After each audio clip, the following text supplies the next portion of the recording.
Chapter 9. Be ye doers of the word. In the book of Hebrew, Paul tells us to rest in the Lord. Why? Because the man who rests in the Lord is transformed into the image in which he rests. If my aim is to be a good teacher and I rest in that feeling, I will be transformed unto that image. Unfortunately, most of the states in which men rest are negative. Feeling insecure, you will rest in the conviction that the world owes you a living. Feeling hurt, it is easy to rest in that grievance until your mood becomes natural. You may condemn the state and believe others to be its cause, but through your feelings of being hurt, you will be transformed into the very image of the state you condemn. And if someone seems to cause you displeasure, remember there is no other.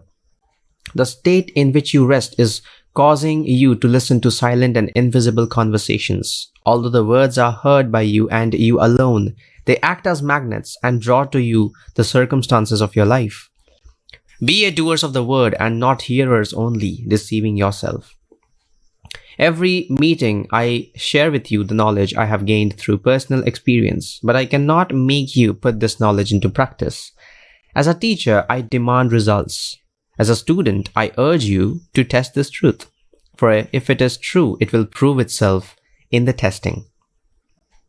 In the 25th chapter of the book of Matthew, the parable is told of the servants who were given talents by their master. One was given 5 talents, which he increased to 10. Another 2 talents were given, which were increased to 4.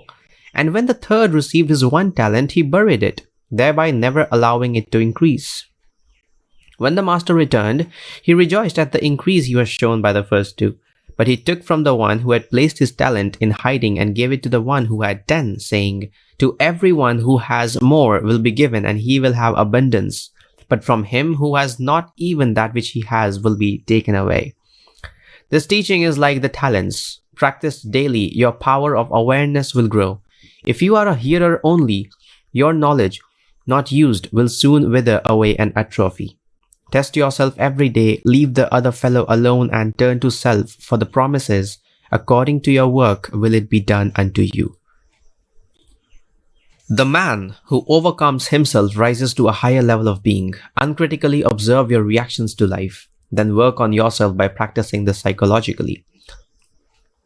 Only by working on self can you rise to a higher level, but you cannot do it with a negative emotion. It must be a positive one. We are told to lift up your eyes unto the hills from whence cometh your help. Negative thoughts cause downward emotions, while positive thoughts elevate.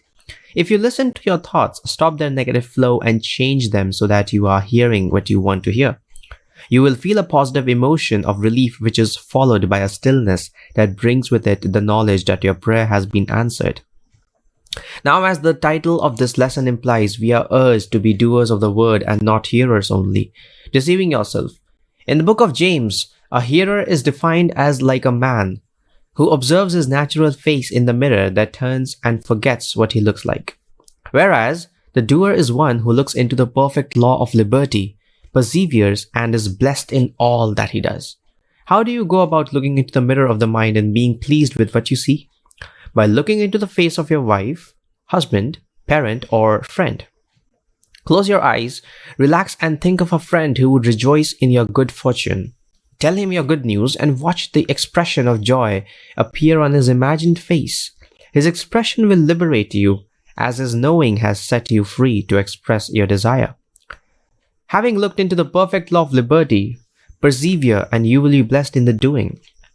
In the book of Matthew, the law is stated thus: "Whatever you wish that men would do to you, you do so to them, for this is the law of the prophets." Here we discover that the Bible is speaking of a man's psychology and not his physical form. The Bible records what you do within yourself, telling you that the conversations carried on internally are the breeding grounds of your future actions.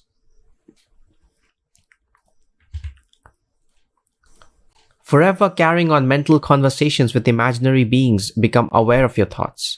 Be selective and make your inner conversations positive, for the mechanical imagination is asleep and negative, while the awakened imagination is positive and noble. Tonight, single out someone you love and rearrange your opinion of him. Carry on mental conversations with him based upon this new premise, and you are a doer of the word. If you don't, you are a hearer only, deceiving yourself. This teaching is to awaken you to the active, dynamic being that you really are. Asleep, your thoughts are negative and passive, cannot change until you critically observe your reactions to life. If you are honest with yourself, you will find an internal being you are not proud of, a monster that needs taming. Tame that monster by filling your mind with positive thoughts of joy and fulfillment, and you will turn that monster into a being of love. Get into the habit of observing your reactions to life. Give yourself your daily bread by giving yourself the ability to no longer react negatively. Become a doer by recognizing a negative thought, then breaking it and going immediately to a positive one. All of your grievances, your hurts, self-pity, and belief that others are the cause of your sorrow are animals which need to be sacrificed on the altar of consciousness. Letting all negative feelings go, select the mansion you desire to enter and go in. The law which brings poverty into being also brings wealth.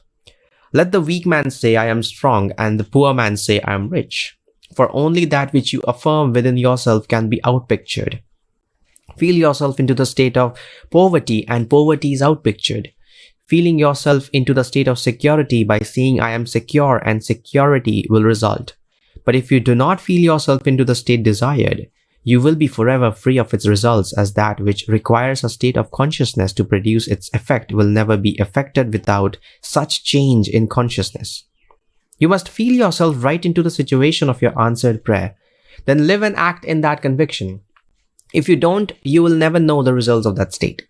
Your fortune or misfortune was brought into being by your state of consciousness. There is no other cause. Have the courage to accept this and then become a doer, and in so doing, be blessed in your every deed. Start now to become conscious of what you hear yourself say to yourself and stop receiving those impressions mechanically and unconsciously. What you hear must be filtered through what you are, and what you are is what you hear.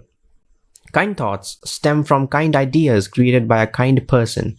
Therefore, be kind to one another, tender-hearted, forgiving each other. Now, an assumption is called the crown of the mysteries, and every assumption is made by you alone. The world you see depends not so much on what is there as on the assumption you make when you look at it. The talent entrusted to you is your power of conscious assumption. Don't bury it.